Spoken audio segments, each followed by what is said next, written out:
ஜீவா, முதல்ல உங்கள் கருத்தை வைங்க. இல்லை, ஒரு முதலமைச்சர் பிரதமரை சந்திக்கிறாங்க அப்படின்னா 2 பேரும் ஒரே அரசியல் கருத்துடையவர்களாக இருக்கணுங்கிற அவசியம் கிடையாது. ஒரு மாநிலத்தின் முதலமைச்சர், ஒரு நாட்டினுடைய பிரதமர். ஆனால் நாம் இங்கே வைப்பது இன்று மாநில உரிமைகள் பறிபோய்கொண்டிருக்கக்கூடிய ஒரு காலகட்டம்னே சொல்லலாம். தொடர்ச்சியாக ஒன்றியத்தில் பாஜக வந்ததிலிருந்தே இங்கே மாநில உரிமைகள் பறிபோகுது. பல்வேறு விஷயங்கள், இவர் பதவியேற்பில் கூட வந்தே மாதரம் பாடப்பட்டது. இப்படி தமிழ்நாடு காணாத புதிய விஷயங்களை இங்கே புகுத்துறாங்க. அது காங்கிரஸ் காலத்தில் இருந்து நடக்கிற விஷயந்தான். ஆனால் அப்படி பண்ணும்போது தமிழ்நாடு எதிர்வினையாற்றும்.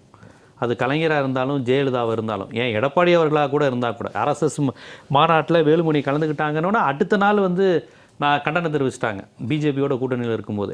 ஸோ இது ஒரு தமிழ்நாட்டினுடைய பண்பாக இருக்குது. டெல்லி எப்போவுமே அதை பார்க்கும். தமிழ்நாடு இவங்க எப்போவும் இந்திக்கு எதிராக இருப்பாங்க, சமஸ்கிருதத்துக்கு எதிராக இருப்பாங்க. இது திமுக அதிமுக யாராக இருந்தாலும் இதை பதில் கொடுத்துருவாங்க.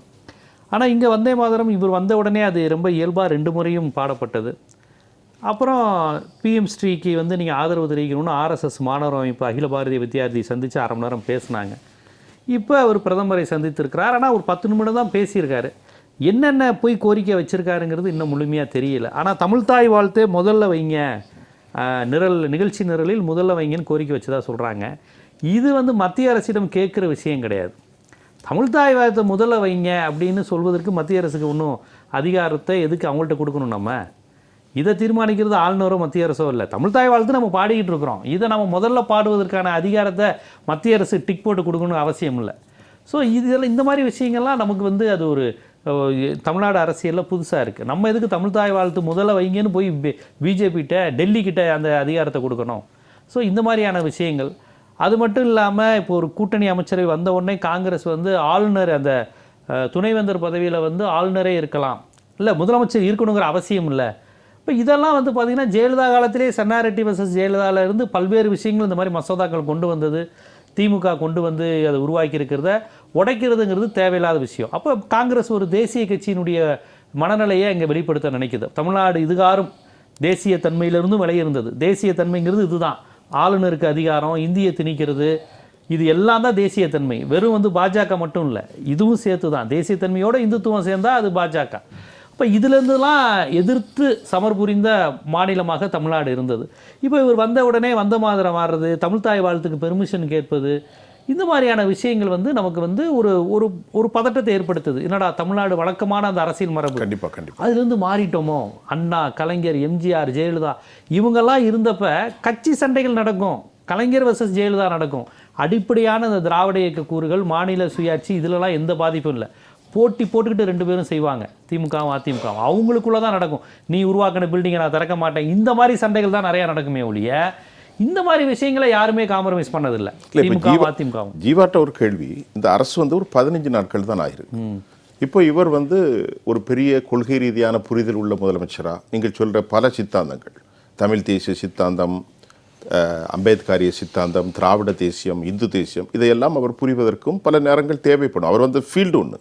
அப்போ டேக்ஸ் மோர் டைம். எப்படி அதுக்கடலை இவ்வளவு பெரிய குற்றச்சாட்டை ஒவ்வொருவரும், நீங்கள் இல்லை, வலைத்தளங்களில் பார்க்குறோம், மிகப்பெரிய அளவில் குற்றச்சாட்டு 15 நாட்கள். இதை எப்படி பார்க்குறீங்க? இல்லை, குற்றச்சாட்டுங்கிறது நிர்வாக ரீதியான செயல்பாடுகள் இல்லை.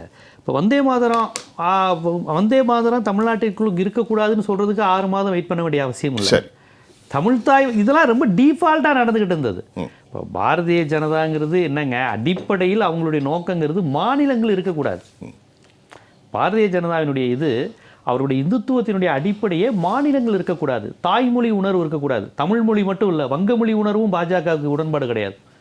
எந்த மாநிலமும் மாநில உணர்வோடு, மாநில சுயாட்சியோடு இருப்பது, மொழிவழி தேசியம் பேசுறது. மொழிவழி தேசியம்லாம் அடுத்த கட்டம். அவர்களுக்கு தேசிய இனங்கள்ங்கிற அந்த கான்செப்டுக்கு எதிரானது RSS. அவங்களுக்கு பாகிஸ்தான் காந்தரா தேசத்தை தாண்டி அகண்ட பாரத கனவு இருக்குது. அதனால் இந்த மாதிரி நம்ம அடிப்படை விழிப்புணர்வோடு இதெல்லாம் நம்ம அணுக வேண்டிய தேவை இருக்குது. அவன் தமிழில் கை வைக்கிறான், மொழியில் கை வைப்பாங்க, கல்வியில் கை வைப்பாங்க, இந்தியை திணிப்பாங்க. இதுதான் அடிப்படையான சாராம்சம் பாஜக. அதாவது முஸ்லீம் வெறுப்பு கூட அவங்களுக்கு செகண்டரி தான். முதல் எதிரி அவங்களுக்கு தமிழ் மொழி, தமிழ்நாடு, தமிழ் தேசிய இனம், காஷ்மீர் தேசிய இனம், வடகிழக்கு மாகாணங்கள், இதுதான் பாஜகவின் குறி. அதனால் அந்த அரசியல், அப்புறம் பொருளாதார ரீதியாக இது பாஜகங்கிறது ஒரு முதலாளித்துவத்துக்கு முழுக்க சார்பான ஒரு அமைப்பு. காங்கிரஸை விட பல மடங்கு.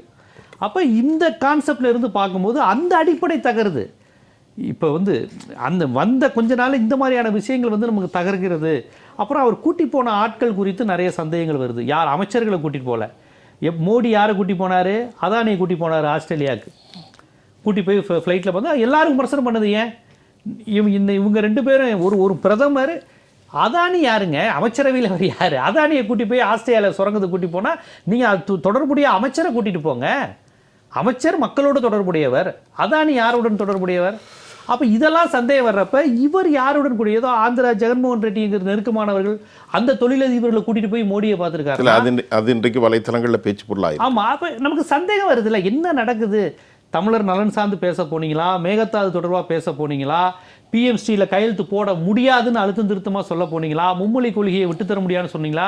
பெரியார் திராவிடத்தின் தொடர்ச்சி நான் சொல்ல போனீங்களா? இல்லை நான் அதுலேருந்து கொஞ்சம் அனுசரணையான ஆளுன்னு சொல்ல போனீங்களாங்கிற சந்தேகம் வருதுல்ல. இதுக்கு தான் ஒரு செய்தியாளரை சந்திங்கன்னு சொல்கிறது. ஒரு செய்தியாளரை சந்திச்சா அந்த பிரச்சனையே வராது. அவருடைய வார்த்தைகள் ஏன் இந்த வெறுப்பை நீங்கள் காட்ட வேண்டும்? நான் வெறுப்பையே காமிக்கிட்டேன். அவர் சொன்னார், அவர் சொல்லுவார், எதையா உணர்வார். அவர் நான் என்ன வச்சேன், ஒரு தமிழ்நாட்டு குடிமகனா எனக்கு இருந்த ஐயத்தை வெளிப்படுத்தினேன். அதுக்கே அவர் இவ்வளோ பதறாரு. ஜீவாவுக்கு இது தெரியுங்கிறாரு, தெரியாதுங்கிறாரு, தெரிஞ்சுக்கிட்டு பேசுகிறாருங்கிறாரு. நான் என்ன கேட்டேன்? தெரிஞ்சுக்கிறதுக்காண்டி கேட்டேன். என்னங்க பிரதமரை சந்திக்கிறீங்களே, என்னென்ன விஷயங்கள் பிரச்சனை? பிஎம்ஸ்டியிலேருந்து இது மாதிரி தமிழ்நாட்டினுடைய மரபு அரசியல் இந்த இது மாறிடக்கூடாது. 59 வருஷமாக இருந்தால் அந்த மரபு, கலைஞர் ஜெயலலிதா மரபு அது மாறிடுதா? அந்த மாற்றம் காணுதா? தொடக்கத்திலேருந்து இந்த மாதிரி விமர்சனங்கள் வருதே, இதுக்கு பதில் சொல்லும் விதமாக இருக்குமா? இப்போ நீங்கள் பிரதமரை சந்தித்தப்போ இந்த சொன்னப்போ நான் கேட்டேன், இதுக்கான உரிமையை நம்ம ஏன் டெல்லியிலிருந்து கேட்கணும்? இது தமிழ்நாடு, வங்கத்துக்காரன் வங்க மொழியில் பாடுறான், தமிழ்நாட்டுக்காரன் நம்மளுடைய தமிழ் பண்ண பாடுவதற்கு இதே 3ஆவது இடம் வைங்க 2ஆவது வைங்கன்னு ஏன் கேட்கணுங்கிறேன். அவர் ரொம்ப ட்விஸ்ட் பண்ணி ஏதோ தெரிஞ்சுக்கிட்டு கேட்குறாரு, தெரியாமல் கேட்குறாரு, தெரிஞ்சுக்கிட்டேன்னு என்னென்னமோ சப்ஜெக்டுக்குள்ளே வராமல் இண்டிவிஜுவல் அட்டாக் மாதிரி போகிறாரு. அதனால நான் அதை கண்டுக்கல. நான் கேட்பது அதுதான், ஒரு ஊடகவியலாளர் சந்திப்பு பண்ணணும். இது கலைஞராக இருந்தால் ஜெயலலிதா அம்மா பண்ணலையா? என்எஃப்டிசி தேசிய வளர்ச்சி குழுவில் பண்ணிவிட்டு அந்த செய்தியாளர் சந்திப்பில் நானே இருந்தேன். நானும் இன்னும் ஒரு டீம் மட்டும் இருந்தப்போலாம் டெல்லியில் எங்களுக்கு பேட்டி கொடுத்துருக்குறாங்க. செய்தியாளர் சந்திப்பு இயல்பானது. செய்தியாளர் சந்திப்பு கொடுங்கன்னு கேட்டால் நீங்கள் வெறுப்பை காமிக்கிறீங்களா, திட்டுறீங்களான்னா நான் என்ன ப்ரெஸ் மீட்டு கொடுங்கன்னு, நான் என்ன சந்திச்சிங்க, என்ன பேசுனீங்கன்னு இயல்பாக ஜெயலலிதா அம்மையார் டெல்லியில் போய் கொடுத்துருக்காங்க. மன்மோகன் சிங் பீரியடில் தேசிய வளர்ச்சி குழுவிலேருந்து பெல்லு அடித்த உடனே தமிழ்நாட்டுக்கான நேரத்தை நீங்கள் குறைக்கிறீங்க, என்ன பேச ஆரம்பிச்சோன்னே நிறைய குறிக்கிறீங்கன்னு சொல்லி வெளிநடப்பு செஞ்சாங்க. நாடாளுமன்றம் மாதிரி தேசிய வளர்ச்சி குழு மீட்டிங்லேருந்து வெளிநடப்பு செஞ்சாங்க 2014-15 அந்த காலகட்டத்தில். அப்போ இப்படிப்பட்ட முதலமைச்சரை பார்த்ததுன்னா டெல்லிக்கு போனாங்கன்னா அவங்க என்ன மாதிரியான சமர் புரிஞ்சாங்க, சண்டமாரதம் பண்ணாங்க, கேள்விகள் எழுப்புனாங்க, உரிமை குரல் எழுப்புனாங்க. அண்ணாவை பற்றி பூபேஷ் குப்தா சொன்னது, இப்படிப்பட்ட வரலாறு கொண்ட தமிழ்நாடுங்கனால ஒரு முதலமைச்சர் டெல்லிக்கு போயிருக்கிறாரு. அப்போ செய்தியாளர் சந்திச்சிருக்கிறாரா, இதையெல்லாம் கொண்டு வராரா, இதெல்லாம் கேட்குறாரான்னு நான் அதில் விமர்சனமே வைக்கலையே. அவர் அதுக்குள்ளேயும் வெறுப்பை கேட்குறாருங்கிறாரு, தெரிஞ்சுக்கிட்டு வேணும்னே சொல்கிறாருங்கிறாரு. கூட போனவங்க யாருங்க, என்ன கொண்டு போனாங்க? ஏன்னா அதானி கொண்டு போனது விமர்சனமான மாதிரி நீங்கள் முதலாளிகளை கூட்டிகிட்டு போனீங்களா, அமைச்சர்களை கூட்டி போனீங்களா, என்னென்ன ஸ்கீம் கொண்டு வர போகிறீங்க? இது ஒரு ஜேர்னலிஸ்ட்டாக, ஒரு தமிழனா, தமிழ்நாட்டை சேர்ந்தவனா தான் கேள்வி கேட்டேன். இது என்னன்னு அதுக்கு பதில் இருந்தால் அதை சொல்லலாம். நீங்கள் தெரிஞ்சுக்கிட்டே பண்ணுறீங்க, தெரிஞ்சுக்கிட்டே என்ன தெரியாதனால தானே இந்த கேள்வியை கேட்டேன். நான் தெரியாதனால கேட்குறேன், அதுக்கு பதில் சொல்லலாம். அது சம்மந்தம் இல்லாமல் சொன்னது 2 விஷயம். ஒன்று 2026 ஜனவரியில் தான் சுற்றறிக்கை வந்திருக்கு ஒன்றிய அரசில். அப்போ திமுக ஆட்சி இருந்த நேரம். அப்போ அது தெரியாமையா பேசுகிறாங்கன்னு ஒன்று கேட்டார். ஒன்று. 2வது விஷ்ணு ரெட்டியை பப்ளிக் ரிலேஷனுக்கு ஆலோசகர் என்றும், ஆமாம், இவரை ஆரோக்கியசாமியை இதாகவும் ஜான் ஆரோக்கியசாமியை அரசியல் ஆலோசகர் என்றும் அறிவிச்சாச்சு அதிகாரப்பூர்வமாக. அதனால கூட போகத்தானே செய்வார் என்ற விஷயமும் கேட்டார். ஸோ இந்த 2 பாயிண்ட்டும் தெரியும் தானே எல்லோருக்கும். அப்போ ஏன் அதை கேள்வி கேட்குறீங்க அப்படிங்கிறது அவர் கேட்டார். இப்போ அதை அவருடைய பாணியில் கேட்டதில் நீங்கள் சொல்கிற மாதிரி வெறுப்பு. டிஎஸ்எஸ் இப்போ பலர் பேசும்போது இன்றைக்கு காலில் கூட அவர் ஒரு ஆந்திராவினுடைய தொழிலதிபர்கள் அப்படின்னு சில கருத்தை வைக்கிறாங்க. ஆனால் நீங்கள் சொல்கிறது அஃபிஷியலாக போத்து அதைத்தான் அவர் சுட்டி காட்டு, அதை தான் அவர் சுட்டுறாரு. அதில் என்ன ஜீவா, அதில் என்ன தவறு? இல்லைங்க, ஒரு தமிழ்நாட்டில் ஒரு பத்திரிகையாளராக, ஒரு ஆர்டிஐ ஆக்டிவிஸ்ட்டு, ஒரு தமிழர் யாராக இருந்தாலும் இன்னைக்கு எங்களுக்கு இங்கே யார் முதலீடு செய்ய போகிறாங்க, இந்த மாதிரியான விஷயங்கள்லாம் நிறைய சந்தேகங்கள் இருப்பது தவறு கிடையாது. கேள்வி கேட்டாலே பதறுவது என்பது சரியான அரசு கிடையாது. இப்போ விஜயே பதறி இருக்க மாட்டார், இவர் ஏன் பதறாருன்னு தெரியல. எல்லாரும் கேட்குற கேள்வி தான். செய்தியாளர் சந்திப்பு நடத்துங்க. என்ன ஏன் மோடி அதானியோட போகிறப்ப எல்லாரும் விமர்சனமாக பண்ணாங்க? அவர் வந்து ஒரு இன்வெஸ்டர் தான். இன்னும் சொல்ல போனால் கார்பரேட் சோசியல் ரெஸ்பான்சிபிலிட்டி மாதிரி கார்பரேட்டுகள் தான் பல விஷயங்களை மக்களுக்கு செய்கிறாங்க. கார்பரேட்டுகள் கேட்டால் என்ன சொல்லுவாங்க? ரைட். கார்பரேட்டுகளுக்கு வரி சலுகை கொடுப்பது, மின்சாரம் கொடுப்பது, தண்ணி வசதி கொடுப்பது அரசாங்கம் செய்ய வேண்டிய வேலையை கார்பரேட் செய்யுதுங்க. அப்படி தானே காங்கிரஸ் பிஜேபி எல்லாருமே சொன்னாங்க. ஏன் இடதுசாரிகள் அதை விமர்சிக்கிறாங்க? ஏன் ஸ்பெஷல் எக்கனாமிக் ஜோனை விமர்சிக்கிறாங்க? இப்போ மக்கள் தரப்புல இருந்து இதெல்லாம் எங்களுக்கு சந்தேகமாக இருக்குது. முதலாளிகளுக்கு போகுமா, கார்பரேட்டுகளுக்கு போகுமான்னு இதை காங்கிரஸ் மீது வைப்பாங்க, பிஜேபி மீது வைப்பாங்க. யார் அவ்வளவுதான், அது அவரே சொல்லிட்டாரு. அப்ப அப்படி இருக்கும்போது இந்த மாதிரியான விஷயங்கள் வரும்போது இதை கேள்வி கேட்கிறோம். கேள்வி கேட்டா நீங்க வந்து ஏன் இப்படி கேட்குறீங்க? ஏன் வெறுப்பு? இதுல வெறுப்பே நான் கேட்கலையே, நான் கேள்விதானே கேட்கிறேன். யாருன்னு சந்தேகம் இருக்கு. யார் என்ன காரணம், என்ன முதலீடு வரப்போகுது, என்ன தொழில் வரப்போகுது, பிரதமர் டெல்லி என்னென்ன சாங்ஷன் பண்ணியிருக்கு, ஏற்கனவே இங்கே ஜிஎஸ்டி இந்த மாதிரி பல்வேறு பிரச்சனைகள் டெல்லியோட சண்டை போய்கிட்டு இருக்கே, அந்த சமர் புரிதல் வந்து தொடருமா, இல்லை எப்படி அதை நாசுக்கா கேட்டு வாங்கி தருவாங்களா? இப்படி ஓகே, அந்த கேள்வி தான் நம்ம கேட்டு தானே ஆகணும். முதலமைச்சர் பிரதமரை சந்திப்பது ஒரு சம்பிரதாயமாக நடக்கும், ஒரு மரபு. அது ஒன்றும் அதில் ஒன்றும் நம்ம பார்க்க முடியாதுல்ல. ஆனாலும் நாம் எதிர்பார்ப்பது, இப்போது மாநில உரிமைகளை நாம் தொடர்ச்சியாக இழந்து கொண்டிருக்கிறோம், அதற்காக போராடி கொண்டிருக்கக்கூடிய ஒரு சூழல். இந்த சூழலில் அவர் என்ன விஷயத்தை முன்வைத்தார், எதை பேசினார் என்பதை வெளிப்படையாக அவர் வந்து ஒரு செய்தியாளர் சந்திப்பு நடத்தியிருக்கணும். அது ஒரு மரபாவே இருந்திருக்கு. இப்போ டெல்லியில் போனால் முதலமைச்சர்கள் வந்து பேசுவாங்க, தமிழ்நாடு இல்லத்திலேருந்து பேசுவாங்க, வெளியில் வந்து பேசுவாங்க, நார்த் பிளாக் சவுத் பிளாக் எல்லா இடத்துலேருந்து நம்ம தமிழ்நாட்டை சேர்ந்த அமைச்சர்களாக இருக்கட்டும், முதலமைச்சர்களாகட்டும் கொடுத்துருக்குறாங்க.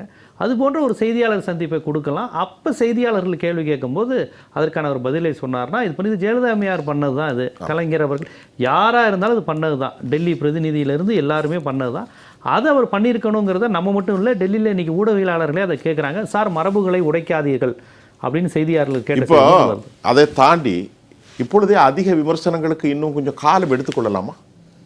ஒரு முதலமைச்சர் வந்திருக்கிறார், ஒரு 10 நாட்களிலே கடுமையான விமர்சனங்களுக்கு இன்னும் கொஞ்சம் காலம் எடுத்துக்கொள்ளலாமா? இல்லைங்க, விமர்சனம் இன்னைக்கு பண்ணுறாங்க நாளைக்கு பண்ணுறாங்கன்னு இல்லை. நமக்கு இன்னைக்கு தமிழ்நாட்டு தொடர்பான என்ன கேள்விகள் இருக்குது, மேகதாது என்ன பண்ண போகிறாங்க, இவங்க அமைச்சர்கள் இருக்கக்கூடிய காங்கிரஸ் இதுக்கு என்ன பதில் சொல்ல போகிறாங்க. இதுவரையும் திமுக அதிமுக விமர்சனம் பண்ணாலும் கூட்டணி கட்சியில் இருப்பாங்க காங்கிரஸ். இப்போ நடந்து கொண்டிருப்பது காங்கிரஸ் அரசு, காங்கிரஸ் கவர்மெண்ட்டுங்க. இது இப்போ தனித்தர மாட்டேன்னு சொல்றது ஒரு காங்கிரஸ் கவர்மெண்ட். கண்டிப்பா. இப்போ இந்த பிரச்சனையை எப்படி அவங்க டீல் பண்ண போறாங்க, காங்கிரஸ் இதை எப்படி டீல் பண்ண போனது போன்ற பல்வேறு விஷயங்கள் இருக்கிறதுனால நம்ம அந்த கேள்வி கேட்கலாம். 108 இருந்தாலும் 5 இருந்தாலும் காங்கிரஸ் உடைய அரசு, காங்கிரஸ் கவர்மெண்ட் அவங்க ஒன்றும் இடதுசாரியில் இல்லை, பங்கு பெற்றுட்டாங்க.